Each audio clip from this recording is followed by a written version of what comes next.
People have worshipped gods and deities for millennia. Mortals throughout history look to the gods for guidance, love, and acceptance regardless of sexuality. In this dive through history, we explore immortals who enjoyed same-sex relationships. A gay cupbearer on Mount Olympus. Male lovers in the Trojan War. While tolerance is often presented as a sign of civilization's advancement, a reading of Greek mythology reveals greater acceptance of homosexuality in ancient Athens than can be boasted within today's world religions. These LGBTQ+ Greek gods and demigods prove gay culture is no modern invention. The Greek hero Achilles was invulnerable, accepting his famous weak heel, but a male shield-bearer broke through the warrior's romantic defenses. While Homer never explicitly states a gay relationship between Achilles and sidekick Patroclus, many scholars read a romantic connection between the two, as only Patroclus ever drew out a compassionate side to the famously arrogant warrior. Patroclus' death at the hands of Trojan prince Hector sent Achilles into a rage in which he killed Hector and dragged his body around Troy.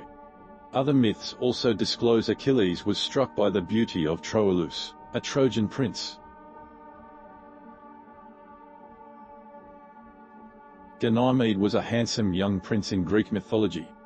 His story had less in common with those of the great heroes, however, than it did with many of the princesses. As a young man, Ganymede was abducted by Zeus and taken to Mount Olympus to be his cupbearer. Most ancient sources make it clear that their relationship was a romantic one. The idea of the king of the gods having a same-sex relationship may seem surprising, but in the Greek world it was reflective of a fairly common practice. A figure mostly known for his obsessive vanity, this son of a nymph and a river god would spend his last days gazing at his own reflection, but the first man he showed affection for was not himself.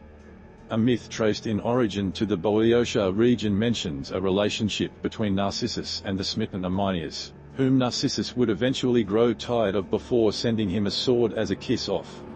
Amynias, desperately depressed over the rejection, killed himself.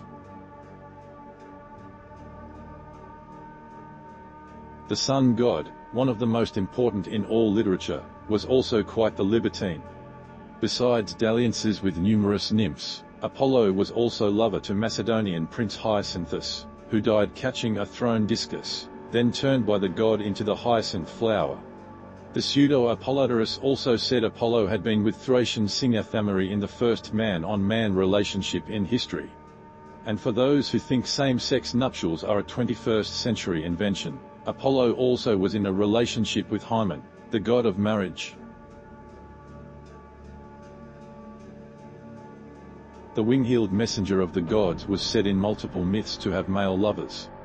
In a variation of the hyacinth myth, it was Hermes' lover Crocus who was killed by a discus thrown by a god before being turned into a flower. Some myths suggest a romantic relationship between Hermes and the hero Perseus. And while some stories list Daphnis, the inventor of pastoral poetry, as the son of Hermes, other sources claim him to be the god of speed's favorite lover. Of course, many mythological texts and artworks connect Daphnis to the satyr Pan, god of music. Pan frequently was depicted in sculpture chasing both women and men around with his always erect penis and oversized scrotum. Half man, half goat. Bisexual. Best known as the Greek god of wine, Dionysus was also the god of intersex and transgender people. Male lovers of the god included the satyr Ampelos and the famously handsome Adonis. He also once made a journey to Hades and was guided by the shepherd Prosimnus, who led the way in exchange for the chance to make love to the party god. When Prosimnus died before that deal would be consummated, the god created a wood phallus to ritually fulfill the promise. The famous hero had a number of male companions through his many trials. Among them, Abderos, who kept the mares of Diomedes for Heracles but was eaten by the beasts. ACHILLES, Heracles' companion when he sailed on the Argo, who was eventually kidnapped by nymphs in Mysia. And Iolaus, who helped cauterize the necks of the Hydra when Heracles famously chopped off the beast's many heads. Indeed, the relationship with ACHILLES was enshrined in Thebes, where male couples of the day could be found exchanging vows and pledges with their beloved at his tomb, according to historian Louis Crompton.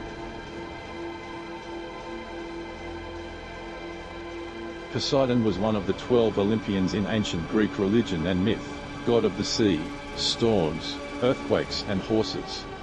According to Pindar's first Olympian ode, Pelops, the king of Pisa, once shared Aphrodite's sweet gifts with the ocean god himself. Pelops for a time was taken to Olympus by Poseidon and trained to drive the divine chariot. The legendary poet and musician may be best known for the story of his journey to the underworld to retrieve his wife, Eurydice. He failed to do so when he succumbed to temptation and looked at her before both had returned to the world of the living. According to Ovid, he never took another female lover after that, but did love other young men in Thrace. Spurned, Ciconian women would eventually tear Orpheus apart during a Bacchic orgy. Perhaps the earliest literary reference to an intersex person concerns this child of Hermes and love goddess Aphrodite, who as a youth encountered the nymph Salmaces, who attempted to seduce the youth and asked the gods that their forms be permanently joined. The creature of both sexes was frequently depicted in classical art as a figure with womanly breasts and form but with male genitalia.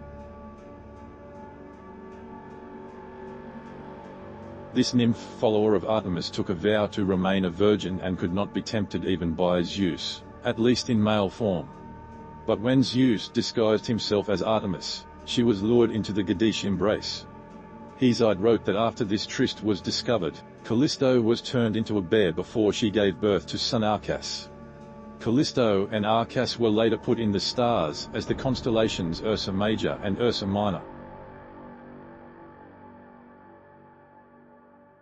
Twin sister to Apollo, the goddess was by differing accounts a nearly asexual virgin or a lesbian with many nymph lovers, including Cyrene, Atalanta, and Anticlea as well as moon goddess Dictyna. By some accounts, she was Callisto's lover before the nymph was raped by Zeus. Researcher Johanna Hypatia Sibylla writes that lesbian and gay devotees worshipped her as Artemis Orthia, and that lesbian Port Pamphylia referred to the goddess in him as Artemis Pergalia.